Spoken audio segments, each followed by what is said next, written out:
pretty tough act to follow, thanks Colin. Like Dean, I think I have a pretty easy answer to mine. Isn't a constitution something the Americans do? No, I think we all can agree on that, which is an achievement in itself. But I thought it was an interesting question. Why do we, as New Zealanders on the other side of the world, think this?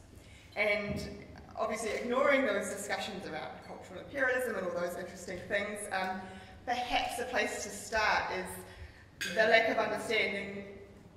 I know it doesn't need an apostrophe. I know it shouldn't have an apostrophe, it's upset me too. It's void for excessive apostrophe. Yeah. Ignoring not only cultural imperialism but excessive apostrophes. Looking at, why do we have, maybe one of the reasons is the lack of understanding about our constitution and our civic arrangements. And why is that? New Zealanders are pretty vocal about when something seems unfair or someone's too powerful or a politician has exceeded their, stepped out of line or exceeded their power, but we don't have this attitude insofar as sort of the reverse, so fairness of power and exercise of power and about that relationship with the state and the people on a more basic philosophical level. And I suppose one easy kind of reason or answer to that is a lack of civic education, and we don't get any basics in our education system, and there's such a great scope for this. It could be brought in multiple ways, but at the moment our civic education seems to be limited to the Treaty of Waitangi, and that's sort of often in a historical context, but not in a present or a future kind of context.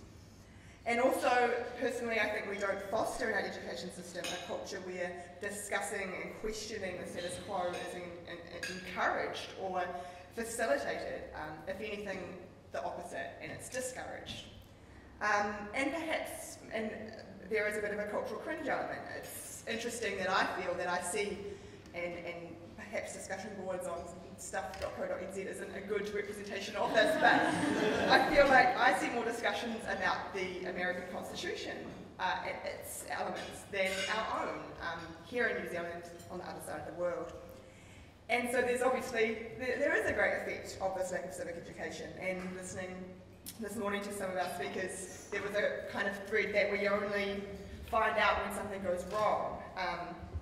And we seem to have this attitude, if it ain't fixed, if it ain't broke, don't fix it, which we also got used to this morning. But how do we know something is broke if we don't even know it exists? And it's sort of it's manifested itself in different ways recently, such as the low voter turnout last election.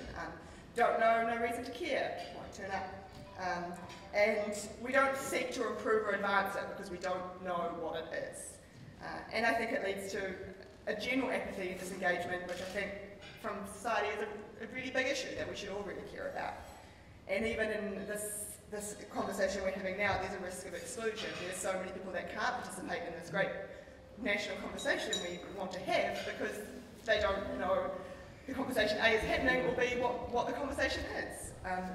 So I don't think, obviously, that the Constitution is just something the Americans do, but I think it's a good question to ask why we think that, or why New Zealanders do think that Americans are the only people that care about the Constitution. And I hope that out of this are you taking me? I didn't know